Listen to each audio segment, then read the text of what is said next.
मंगलम भगवान वीरो मंगलम गौतमो गणी मंगलम कुंद कुंदाद्यो जैन धर्मोस्तु मंगलम सर्वमंगल मांगल्यम सर्वकल्याणकारकम प्रधानम सर्वधर्मानां जैनम जयतु शासनम जैनम जयतु शासनम।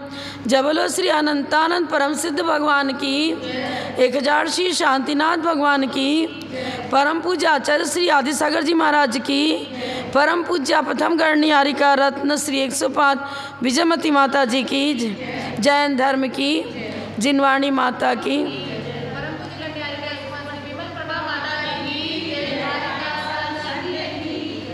नमः श्री वर्धमानाय निर्धूत कलिलात्मने सालोकानां त्रिलोकानां यद्विद्या दर्पणायते। हमारे में तो 16 नंबर है, 62 नंबर श्लोक। परिग्रह प्रमाण व्रत के अतिचार। अतिवाहन अति संग्रह विस्मय लोभाति भारवहनानि परमित परिग्रहस्य च विक्षेपा पंचलक्ष्यन्ते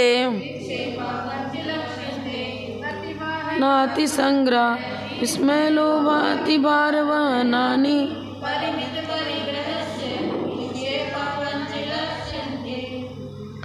विक्षेपा, विक्षेप का अर्थ होता है अतिचार। विक्षेप माने मन की चंचलता, चित्त विक्षेप कहते हैं। मन वचन काय तीनों यदि का उपयोग स्थिर नहीं है तो उसको विक्षेप कहते हैं। और विक्षेप ही अतिचार है। अपने धर्म कार्य के प्रति यदि सावधानी नहीं है, एकाग्रता नहीं है, उसके प्रति समर्पण आस्था नहीं है तो उसको विक्षेप ही कहेंगे। अब अतिवाहनाति, अतिवाहन, वाहन मतलब कोई सवारी है, बैल है, हाथी घोड़ा कोई पशु है, उसके ऊपर भार लाद कर ले जाते हैं, लेकिन उसमें जितनी क्षमता है उतना ही भार लादना चाहिए। अधिक लादेंगे तो इसका मतलब लोभ है, और लोभ के आवेश में ही वो अधिक वजन डाल देता है।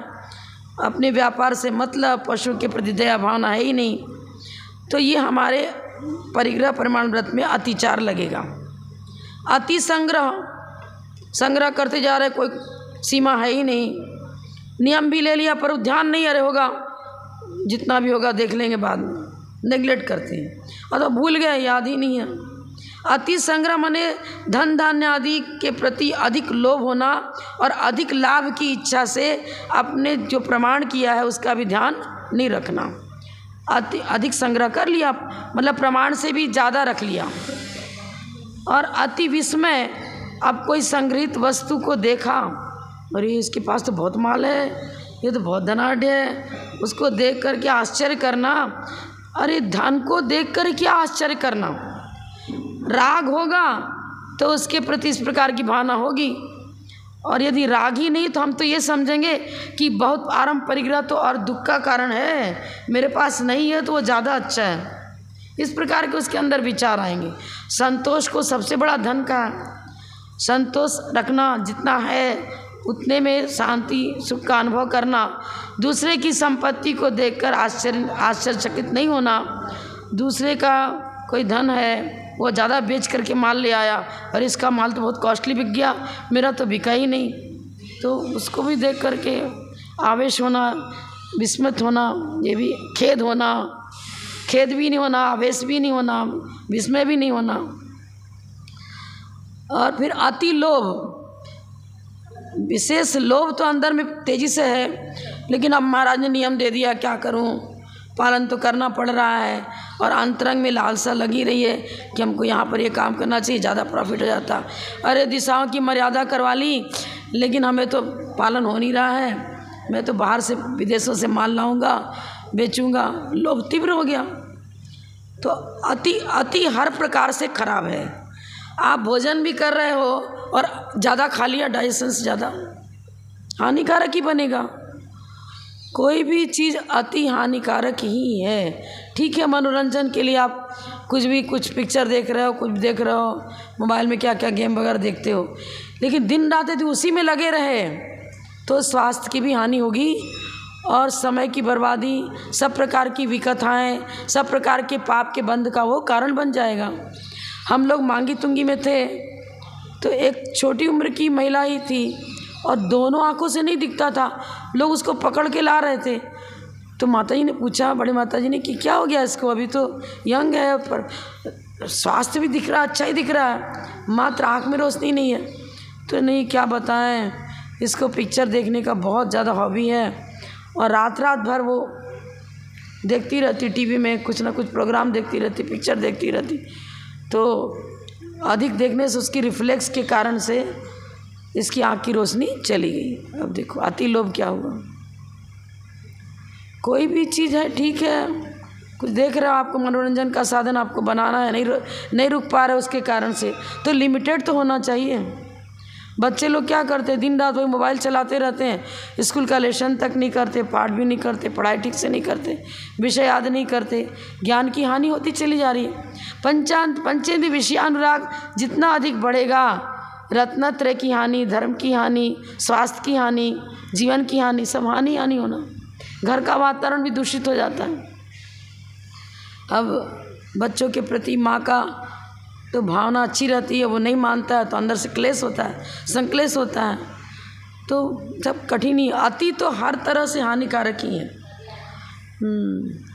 अति संग्रह, अति विस्मय, फिर क्या बताया, अति लोभ और अति भारारोपण। अति वाहन में तो मतलब हमने हाथी घोड़ा बैल आदि का जो प्रमाण किया था उसका उल्लंघन कर दिया और यहाँ पर अधिक भार डाल दिया, अलग अलग है। इस प्रकार ये 5 अतिचार हुए। अब लोभ पाप का बाप बखानो, आचार्यों ने पूजा में भी लिखा है ना, लोभ 10 लक्षण पूजा करोगे ना तब लोभ की चर्चा आएगी। लोभ को जीतने के लिए करना क्या चाहिए? देखो 2 चीज़ें आचार्यों ने बताई है जो बहुत कीमती है और इसका पालन मात्र मनुष्य भाव में ही संभव है विशेष रूप में। क्या उन्होंने बताया, उदाहरण एक दिन बताया भी था मैंने आपको। पतंग उड़ रही है, यदि डोरी हाथ में है तो जब चाहो जब पतंग को नीचे कर लो। तो ज्ञान और वैराग्य, इसको आचार्य ने रज्जू, रस्सी, डोरी बताया। और 5 इंद्रियां जो है ना, वो इंद्रियों को बाज पक्षी कहा। बाज पक्षी बहुत ये होता है, जोर से काट लिया तो जहर चढ़ जाता है और उसका जो अटैक है बहुत हानिकारक बनता है, मृत्यु का कारण भी बन सकता है। तो आचार्य बता रहे, क्या बताया उन्होंने, ज्ञान वैराग्य रज्जु नाम, ज्ञान वैराग्य रज्जुभ्याम नित्यम उत्पथवर्तिना जित चित्तेन सक्केन धर्तुम इंद्रिय बाजिना। सेल्फ कंट्रोल है, इंद्रियों पर कंट्रोल है तो कसायों पर कंट्रोल होगा, इंद्रियों पर कंट्रोल नहीं तो कसायों पर भी कंट्रोल नहीं हो सकता। अब ज्ञान क्या है और वैराग्य क्या है? वैसे तो ज्ञानी सभी हैं, स्कूल कॉलेज अटेंड कर रहे हैं, कोई इंजीनियर बन गया, कोई डॉक्टर बन गया, पर यहाँ पर ज्ञान किसको कहा है?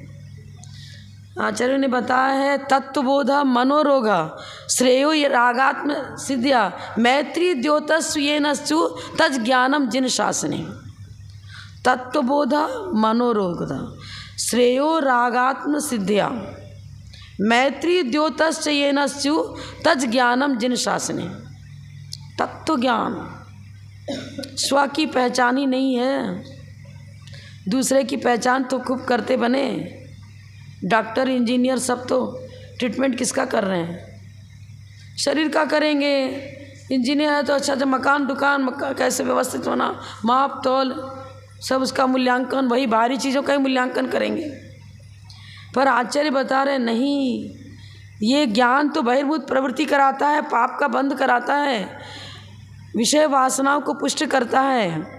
जो ज्ञान उस तत्व का बोध कराए जिसका आज तक बोध हुआ नहीं, निज आत्म तत्व का, मैं कौन हूँ। आपको मैं तो मनुष्य हूँ, कोई बोले मैं मनुष्य तेरी अंश की दे, इस पर्यायों से अपना परिचय दो, ये अपना परिचय नहीं है, ये तो कर्मजन्य पर्याय हैं।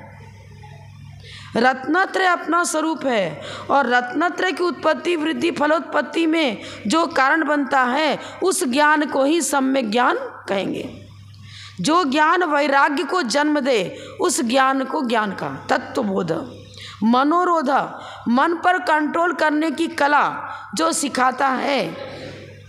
कंट्रोल करने का मतलब ये नहीं कि अब आप तो आँख बंद करके बैठ जाओ, कान में रुई सुनाई नहीं पड़ेगा, ये नहीं है। ये इनका बहाव जो विपरीत दिशा में हो रहा था, पांचों इंद्रियों की जो बहिर्मुख प्रवृत्ति हो रही थी उसको अंतर्मुख करना है, जिसमें अपना आत्महित होता है, स्व पर दोनों का हित होता है। वैसी उसी प्रकार से इंद्रियों को प्रयुक्त करना अपने अपने विषयों में। आँख देखेगी पर अश्लील चित्र को देख रहे हो, अरे वितराग भगवान की छवि देखो, गुरुओं का दर्शन करो, नेत्रों के द्वारा समितियों का पालन करो, स्वाध्याय करो। जिन वस्तुओं के अवलोकन से हमारे अंदर धर्म ध्यान की वृद्धि होती है, धार्मिक प्रवृत्ति होती है, पाप का बंध रुकता है, उसी को देखना, उसी को सुनना, उसी का प्रयोग करना। 10 प्रकार का मुंडन कुंद आचार्य ने बताया है लोभ कषाय या किसी भी कषाय को जीतने के लिए। यहाँ तो परिग्रह प्रमाणबद्ध चल रहा है तो लोभ की चर्चा है, लेकिन लोभ अपने आप नहीं जाएगा, बहुत बलिष्ठ है। लोभ को पाप का बाप कहा है। लोभ के वशीभूत जब लोभ हुआ और इच्छित इष्ट वस्तु नहीं मिली तो क्रोध जागृत होता है। हमारे को ये था कि मेरा विशेष सम्मान होना चाहिए और नहीं हुआ तो मान कषाय जागृत हो गई।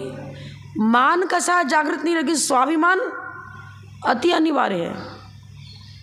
स्वाभिमान का मतलब ये हुआ डिसिप्लिन।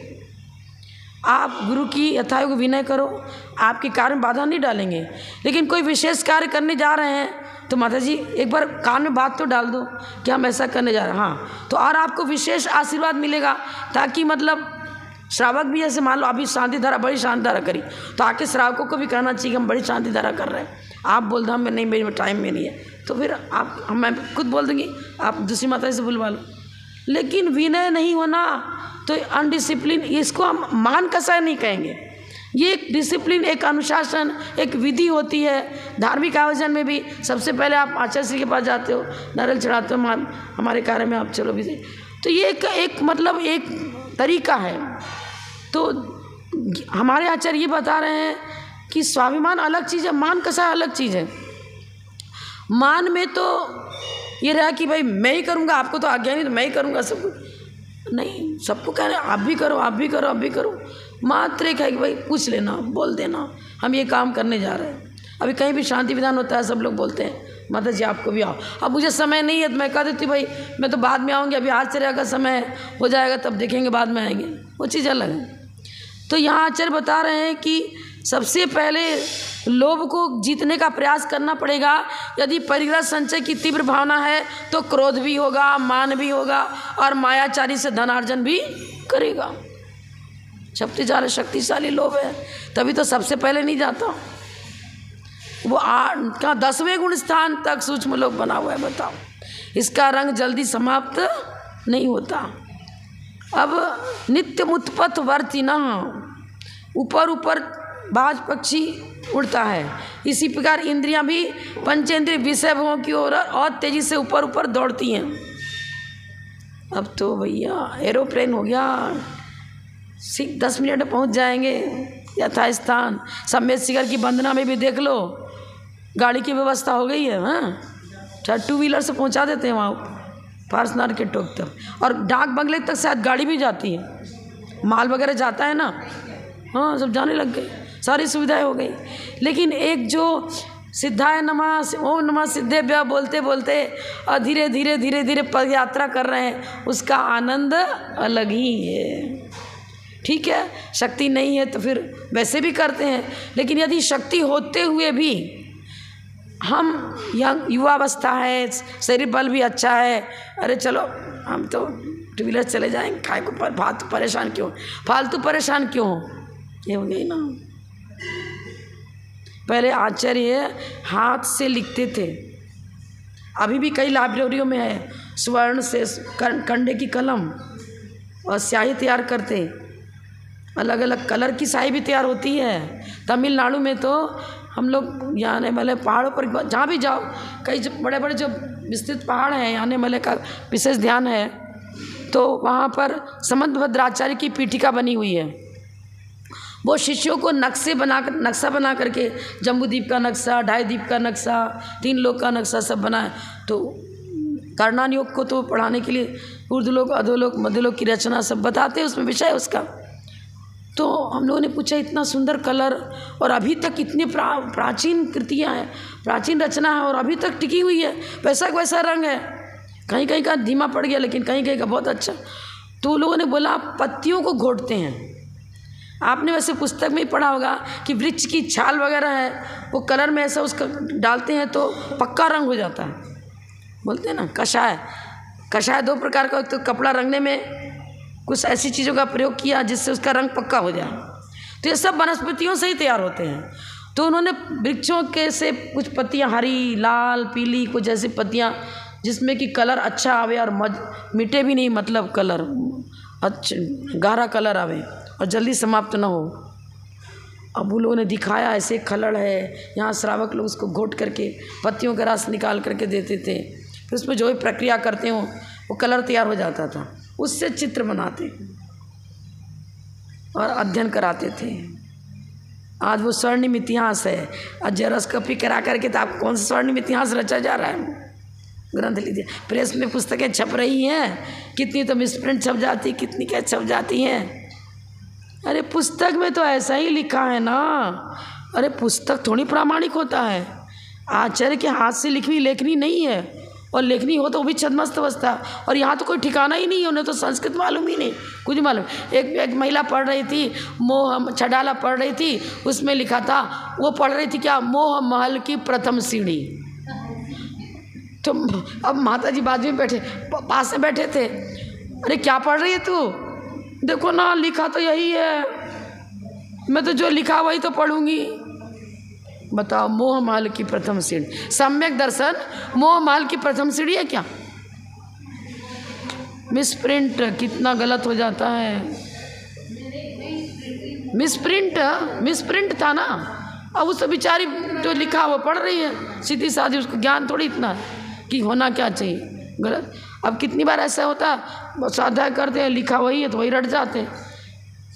कोई भी वस्तु पढ़ो, चाहे गद्य में हो, पद्य में हो, लौकिक शिक्षण हो, आध्यात्मिक हो, मंत्रोच्चारण, पूजन पाठ पढ़ रहे हो, स्पीडली पढ़ना ज्ञानावरण कर्म के तीव्र बंध का कारण, और बहुत धीमे पढ़ना, उसमें भी उब जाए। अब हमको कमल बोलना, क म ल, सुनने वाला क्या कि ये कहा कर रहेगा, बोल क्या रहे, उनका मीनिंग तो समझ में आवे।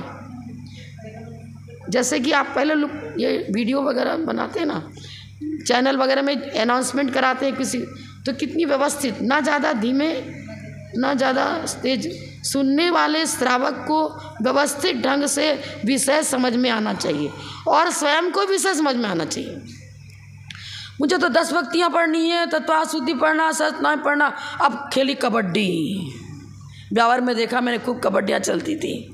अब माता जी लोगों को तो पूरा, अरे भाई नहीं पढ़ पा रहे हो, एक सिद्ध भक्ति पढ़ लो, लेकिन जो पढ़ रहे हो उसमें थोड़ा थोड़ा हल्का फुल्का तो चिंतन चलना चाहिए। यदि मानसिक अर्थ का चिंतन नहीं चल रहा है तो बोलते हैं अर्थ व्यंजन और उभय दोनों, अर्थ शुद्धि, व्यंजन शुद्धि और उभय शुद्धि। ज्ञानाचार में आता है, अपने ज्ञानाचार विनयाचार पढ़ते हैं तो उसमें तो आपने अर्थ पर तो बिल्कुल ही नेगलेक्ट उड़ा दिया, और व्यंजन मात्रा का भी जल्दी आदमी को ठिकाना नहीं है, रस दे क्या बोल रहा है। तो हमारा ये स्वाध्याय आपके जीवन को समुन्नत बनाने में कितना % लाभदायक है, खुद सोच लो। हमारा कोई नियम नहीं कि हम डेली तत्वासुद पूरा ही पढ़ेंगे, सहस्त्र नाम पूरा ही पढ़ेंगे, यहाँ पूरा अधूरा की चर्चा ही नहीं है। जो कुछ पढ़ते हो यदि अल्प भी है लेकिन लाभदायक है, थोड़ा खाया लपर लाभदायक है, समझ में आया। जितना डाइजेस्ट होता है, समय अच्छा है तो जब तभी पढ़ लो, और चिंतन पूर्वक पढ़ रहे। चिंतन के बिना किया गया पाठ अपने को वंचित करना, स्ववंचक, अपने को वंचित कर रहा है, अपनी आत्मा को ही मोक्ष मार्ग से विपरीत ले जा रहा है। वंचक मतलब ठगिया, स्व को ठगना, और किसी को सुना रहा है और उसको स्पीडली सुना तो पर को भी ठग रहा है। भाई एक अध्याय पढ़ो धीरे से। मोक्ष मार्ग से नेतारम कौमाय नमः वेत्तारम कर्म भूभृताम पूर्ण विराम है, ज्ञातारम विश्व तत्वानाम कौमा है। इतनी देर नहीं रुको तो हल्का सा एक आँख की टिमकार लाग तो रुको। हम लोग जब स्कूल में पढ़ाते थे ना पंडित जी, अगर डिक्टेशन मतलब खड़ा, एक बच्चे खड़ा किया डिक्टेट करा दूसरे को, अब नंबर काटते थे वो। आप किस तरह उच्चारण कर रहे हो, आपने ह्रस्व का ह्रस्व उच्चारण किया कि नहीं, जहाँ कौमा है वहाँ रुके कि नहीं, जहाँ पूर्ण विराम है वो कितना टाइम रुकना। ह्रस्व का उच्चारण में 1 समय लगता है, दीर्घ के उच्चारण में 2 समय लगता है। विचारो अर्थ व्यंजन संक्रांति, दीर्घ ही मात्र, दीर्घ ही है वहाँ। विचार ऐसे कोई श्लोक आता है ना, उसमें तत्वासुत में क्या है, अर्थ संक्रांति व्यंजन संक्रांति बोलते ना, विचार, तो उसमें अब आपने विचार बोल दिया। तत्वासुत के भक्तामर में बहुत जगह ऐसे गलत होते हैं। अब ठीक है, अपने को ज्ञान नहीं तो हम बोल रहे हैं, लेकिन यदि हम अच्छी तरह से ट्रेंड तो हैं, लेकिन मुझे जल्दीबाजी है। ट्रेंड तो है हम अच्छी तरह से, लेकिन मुझे जल्दीबाजी है तो मैं तो ऐसे ही पढ़ूंगी। तो भाई सुनने में भी लगता है, ना सुनाई पड़े तो अच्छा, मैं दूर जाके कहीं बैठ जाऊं, मुझे सुनाई ना पड़े तो अच्छा है। क्यों? माइंड डिस्टर्ब हो गया सुनने में। और ख़ासकर जो टीचर रह चुका है वो तो इतना सा मिस्टेक भी सहन करने की क्षमता नहीं रखता, समझ में है ना, क्योंकि उसको अभ्यास हो गया उस प्रकार का, सहन नहीं होता। अरे ऐसा हो जा गया ना, जो हमारे को पढ़ाते थे संस्कृत टीचर थे, तो छड़ी वड़ी लेके जाते थे, मारते भी थे। अब क्या करना, अब सब, और बहुत ईमानदार थे। तो अब कितने प्रिंसिपल हो, 2 नंबर का वो भी यहाँ खाताबाई करते रहते हैं। अब उनको सहन नहीं, तो उनको निष्कासित करने की योजना बन गई आश्रम में, कि हर चीज़ में टोका टाकी करते हैं, हर चीज़ में ऐसा लगाते हैं कर। और सब बच्चियों को फेल कर दिया, आधा से ज़्यादा बच्चियाँ फेल हैं। तो अपने स्कूल का जो एक बनना चाहिए, मतलब उसका आदर्श कुछ रहा नहीं, कहेंगे कैसा कि स्कूल यहाँ तो सब फेल करते, पढ़ाई नहीं होती, जब तो फेल कर रहे हैं सब। अरे अच्छा नहीं लिखा है तो भी 60% नंबर दो, ये कहा जा रहा है उनको। तो अरे लिखाई नहीं तो कैसे नंबर दो भाई, नहीं करो फेल। स्कूल की मतलब यश फैलना चाहिए विद्यालय का, ये चीज़ है। आजकल की पढ़ाई ऐसी हो गई। आखिर उन्होंने छोड़ दिया आश्रम, दिन रात मतलब वही ईमानदार और मेहनती, और बच्चों को अच्छी तरह से ज्ञानवर्धन की भावना है। मात्र नंबर अच्छा आना चाहिए और स्कूल का रिजल्ट बहुत अच्छा निकलना चाहिए, ये लक्ष्य नहीं है। ज्ञानार्जन का मतलब ज्ञानार्जन ही, मात्र परीक्षा देना नहीं। आखिर उन्होंने स्कूल छोड़ दिया वहाँ से, और उनको बहुत अच्छी सर्विस मिल गई, बुंदेलखंड के थे, और अच्छी सर्विस, इनकम भी अच्छा उनका होने लग गया, गवर्नमेंट सर्विस मिल गई, चले गए। और क्या वो पढ़ाते थे। अगर उन्होंने मात्र 8वीं कक्षा में भी किसी लड़की को अच्छी तरह पढ़ा दिया है, रूपावली याद, एक वर्ष पढ़ लिया उनसे, तो BA MA वाले को फेल कर सकती है, इतनी उसके अंदर क्षमता आ जाती थी। रूपावली इतनी रटते कहाँ BA MA वाले, वो तो बस जितना सिलेबस है उसके अनुसार थोड़ा गया। और इनको तो नींद में भी कोई भी रूपावली पूछ लो, लट लोट लिट लंग लगा, हाँ फटाफट याद। छड़ी को मार के कारण से डर के मारे वो तो सब याद करना ही पड़ेगा। लेकिन सही पूछो तो हम स्कूल कॉलेज अटेंड करें या धार्मिक अध्ययन करें या पाठशाला में बच्चों को पढ़ा रहे हैं, हर जगह उनका ज्ञानार्जन होना चाहिए, ज्ञान अच्छा होना चाहिए।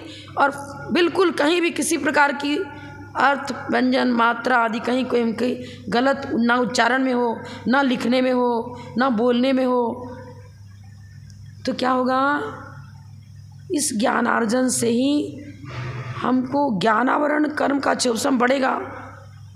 अब इस तो छद्मस्त अवस्था देखो, जिसको कुछ भी नहीं आता है वो जल्दी मोक्ष जा सकता है, लेकिन मुझे तो दीर्घ जीवन मिला है, तो कहीं ना कहीं समय व्यतीत करना पड़ेगा ना। तो जो जीवन बीच का है वो भी तो हमारा व्यवस्थित होना चाहिए। अरे पढ़ने से क्या होगा, हम तो अरहंत सिद्ध अरहंत सिद्ध का ध्यान करेंगे और हमको तो इसी से कल्याण हो जाएगा। हुआ बहुत लोगों का, कोई ज़रूरी नहीं कि ये सब आना चाहिए, लेकिन फिर भी प्रयास तो हम यही करेंगे ना। जब पाठशाला जा रहे हैं तो शिक्षक भी यही प्रयास करेगा, विद्यार्थी का प्रयास यही रहना चाहिए, यही होना चाहिए ना। तो यहाँ ज्ञान और वैराग्य दो लिया। वैराग्य की ओर जो ले जाए, विषय वासनाओं को जन्म न दे, इस प्रकार का ज्ञानार्जन। ट्रेनिंग जो लेते हैं ना शिक्षक, उनको भी यही बताते हैं, सबसे पहले नैतिक उत्थान होना चाहिए, व्यसनी नहीं होना चाहिए। यदि शिक्षक स्वयं व्यसनी है, गुटखा खा रहा है, शराब पी रहा है, कर रहा है, तो क्या विद्यार्थियों को मोरल देगा और क्या शिक्षा देगा।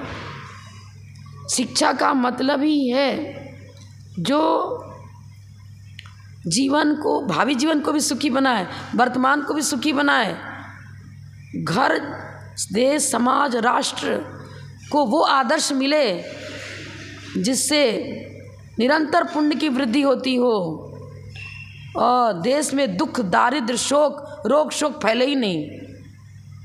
ये संस्कृति थी हमारी कभी न कभी, आज नहीं है तो कभी न कभी थी, आज भले ही ना हो। एक दिन मैंने आपको एक उदाहरण बताया था कि राजा वेश बदल करके वन प्रांत में पहुंच गया और रास्ता भूल गया। अब क्या करें, बहुत तेज़ गर्मी थी, प्यास से व्याकुल हो रहा था। बहुत मुश्किल से एक कुटिया दिखी छोटी सी, और कोई बुढ़ा व्यक्ति वहीं अपने बाहर में बरामदे में बैठा था। चलो कुछ दिखा, कुछ उससे पूछेंगे तो पता चलेगा किधर जाना, हमारा राज्य का रास्ता किधर से है। उसने देखा, सबसे पहले तो उसने कहा, बाबा जी मुझे प्यास बहुत लग रही है, आप पानी पिला दो मुझे। अब राजा के वेश में तो था नहीं, लेकिन कोई भी राहगीर हो उसका सेवा करना मेरा कर्तव्य है। और अपनी लड़की को कहता है कि हमारे अतिथि आए हैं, इनका अच्छे सम्मान होना चाहिए। उनको बिठाया, अपनी खाट खाली कर दी, बिछा दिया, अच्छे से बिठाया और कहा कि, लड़की को कहा कि अपना तो अनार का बगीचा है सुंदर, अनार का रस निकाल करके लिया, सादा पानी नहीं पिलाऊंगा। और 2 अनार तोड़ती है, इतना बड़ा गिलास अनार का भर जाता है, इतना बड़ा सरीशीला अनार था। और राजा जब पीता है तो अरे इतना स्वादिष्ट, मैं राजा होकर के भी सब कुछ प्रकार की भोग सामग्री मेरे पास है, इतना स्वादिष्ट रस तो मैंने कभी पिया ही नहीं। अंदर में सोचता है, अरे अभी तो एक ही दिन मिलेगा, ये तो मेरे को तो रोज चाहिए ऐसा, तो क्यों ना अपने अंडर में कर लूँ इस बगीचे को।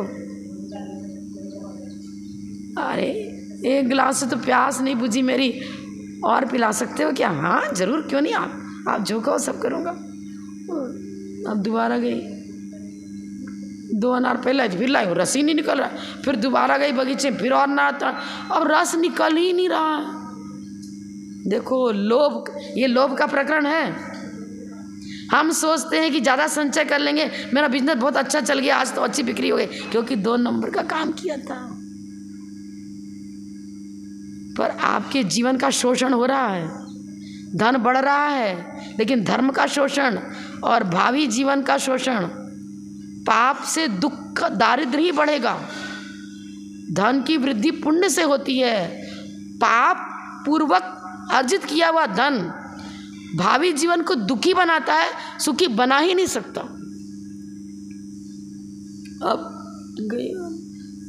अब राजा कहने लगा, अरे पहले तो आप 10 मिनट में लगा लिए थे, अभी तो इतनी देर हो गई कि नहीं देने आया, तो कोई बात नहीं मैं जा रहा हूँ। अरे नहीं, और लड़की को जोर से डांट लगाई, क्यों भाई ऐसे क्यों करती तू? मैं क्या करूँ, इतनी 2 अनार, 5 अनार, 7 अनार, 10 अनार निचोड़ दिया, गिलास भर ही नहीं रहा है। मुझे तो ऐसा लगता है कि इस राज्य का जो राजा है उसके मन में ज़रूर बेईमानी आ गई है, क्योंकि 5-10 मिनट के अंदर हमारे बगीचे सूख जाए, ऐसा संभव ही नहीं था। पढ़ी लिखी थी, जानकार थी, कुछ अनुभव तो बहुत बड़ा होता है, गाँव वालों का अनुभव भी कुछ बहुत बड़ा होता है। वो राजा, ये क्या कर रही है, ये तो नहीं बताया कि मैं राजा हूँ, लेकिन एग्जैक्ट बात तो यही थी कि मेरे अंदर में लोभ आ गया था। उस लोभ का प्रभाव वनस्पति पर पड़ता है, फिर देश, समाज और राष्ट्र के जो व्यक्ति हैं, नागरिक हैं, उनके ऊपर क्यों नहीं पड़ेगा?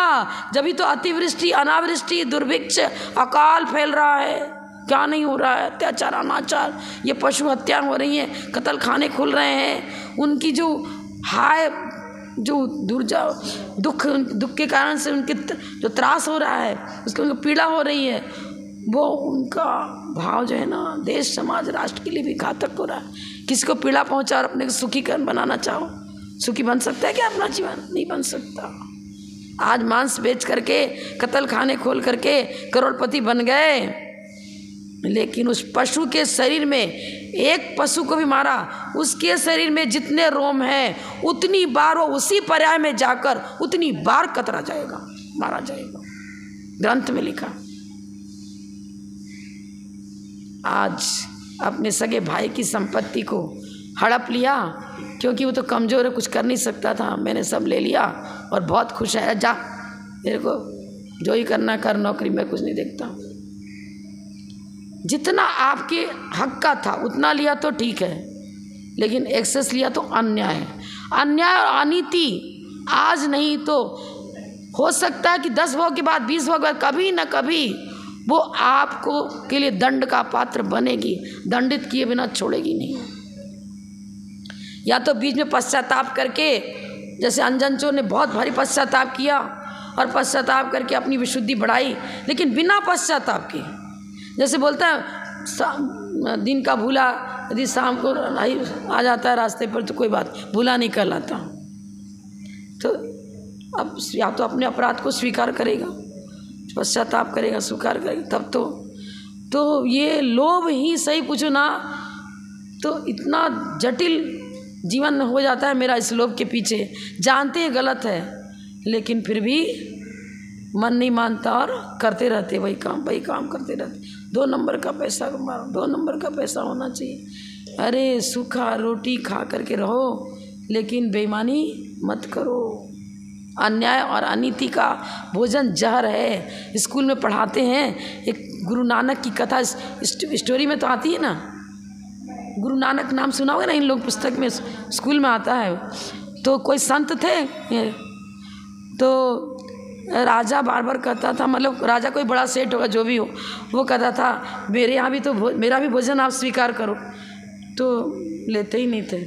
और किसानों की रोटी और छाछ ले लेते थे और उनका लेते ही नहीं थे।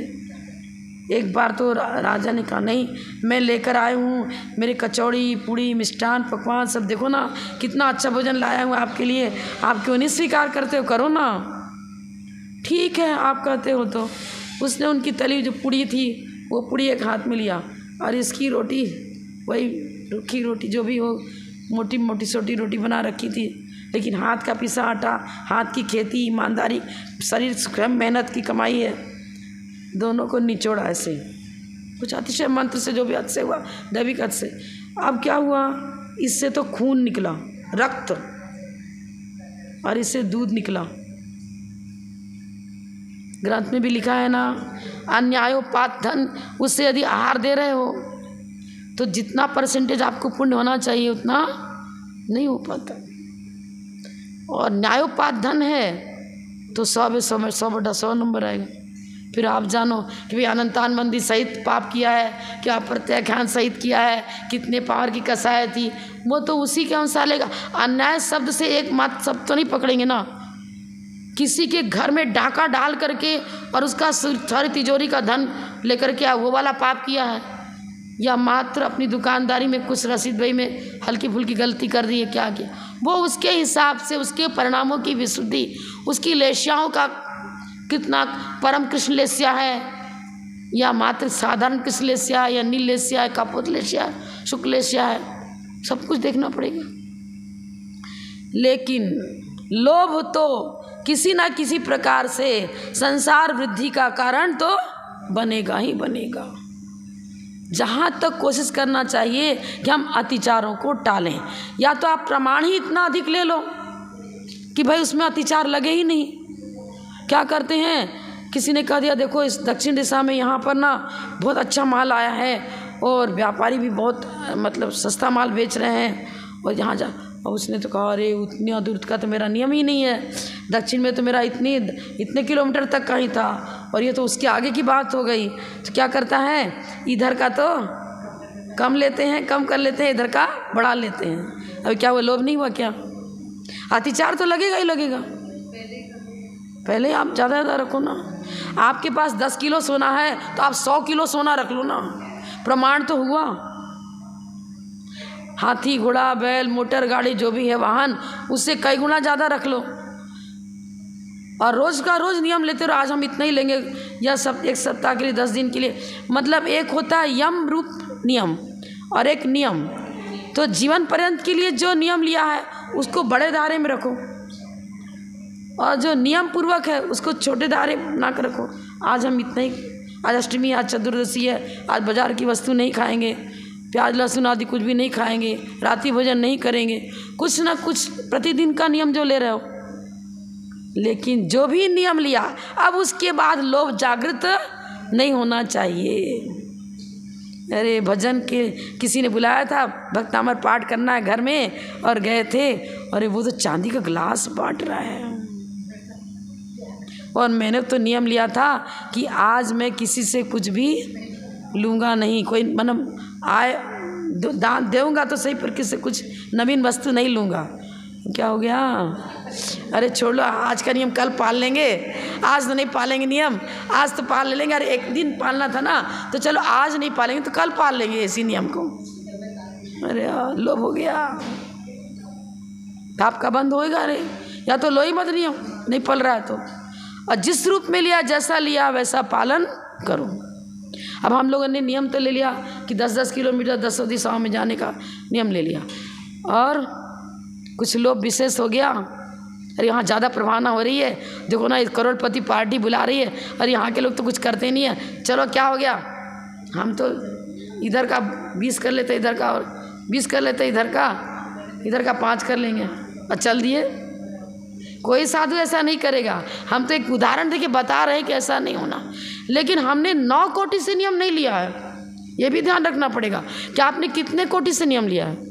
हम तो स्वयं चलकर नहीं जाएंगे, कारित और अनुमोदना से मेरा कोई दिग्बंधन नहीं है।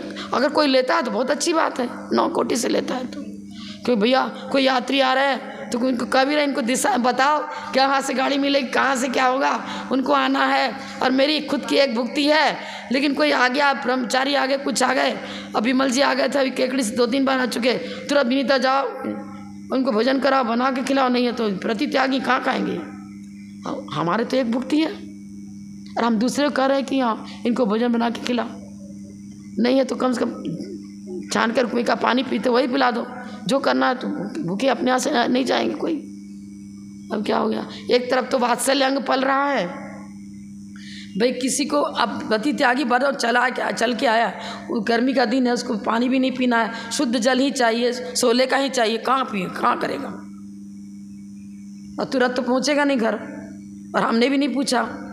तो एक तरह से वात्सल्य अंग नहीं पल रहा है, और एक तरफ हो रहा है कि आपके एक भुक्ति है, तो अपन तो नियम लेते, हमारे हाथ से हम तो ऐसी बस स्वयं एक भुक्ति है हमारी, दूसरा कोई हुआ अब आपको दिया कुछ आशीर्वाद देके, हाँ ये फल ले जाओ, ले आओ, अरे देवी जी का प्रसाद है, या तो कुछ हमारे कुछ का बीमारी सिमारी है, मंत्रित करके आपको कुछ दे दिया, फल फ्रूट्स दे, अरे क्यों दे दिया भाई, आपको औषधि बता दिया, जाओ अभी इस समय ये औषधि ले लेना, आपका सिर दर्द ठीक है, क्यों बताया आपने, वो भी तो आहार में ही आ जाता है, आहार दान औषधि सब आ जाता है उसमें, तो औषधि खाएगा तो सही, खाद्य स्वाद ले पे सब आता है, भोजन भी तो औषधि में ही आ जाएगा।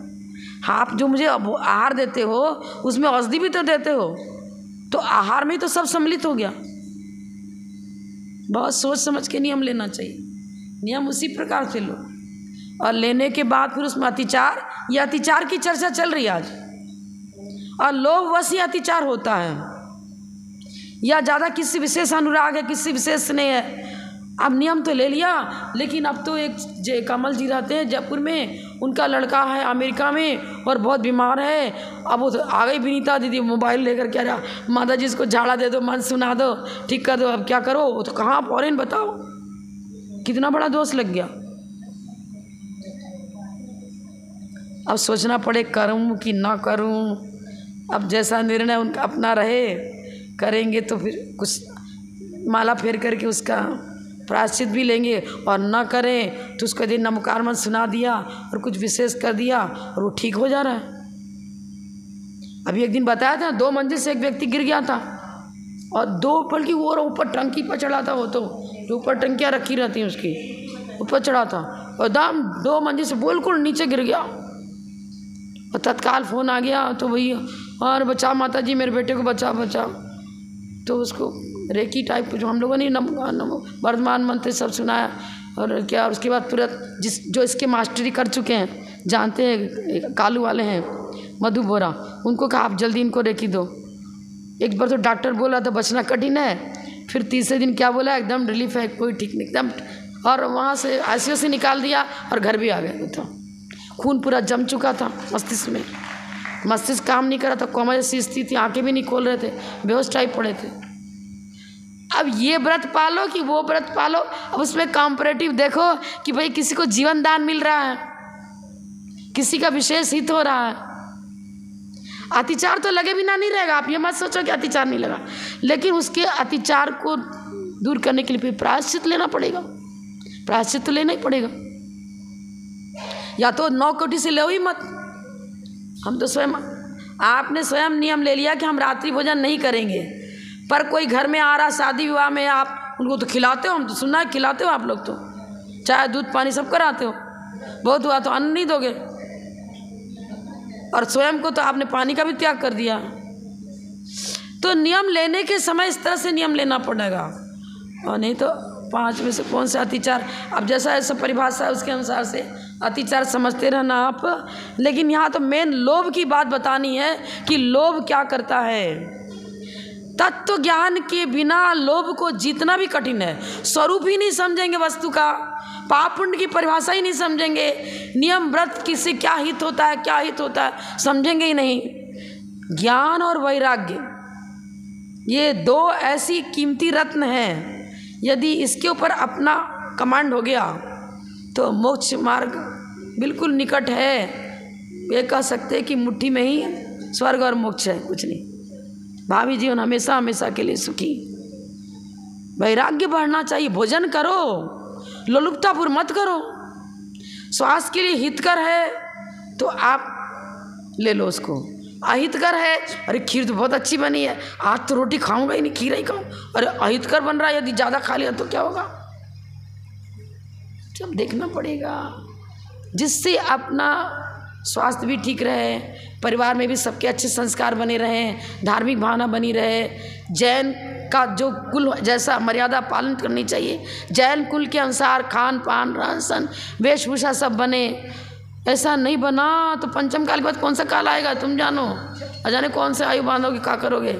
हम तो नहीं कहेंगे कुछ जैन जाएंगे छठे काल में, जैन इतना बड़ा अपराध तो नहीं करते कि छठे काल में जन्म लेना पड़े, लेकिन आप व्यक्तिगत ये भी नहीं कह सकते कि आपके परिणाम कैसे हैं। समूह रूप में तो यही कहेंगे जैन तो जैन ही है, जीव दया पालन करता है, स्वर्ग में जाओगे आप तो सब। लेकिन स्वर्ग में जाकर के भी वो तो भौतिक लौकिक विभूति मिलेगी, मोक्ष मार्ग तो तत्व ज्ञान और वैराग्य से ही प्राप्त होगा, अन्य प्रकार से प्राप्त नहीं हो सकता है। जब बोलो परम पूज्य प्रथम गणनीय का रत्न श्री 105 विजयमती माता जी की जय। जय।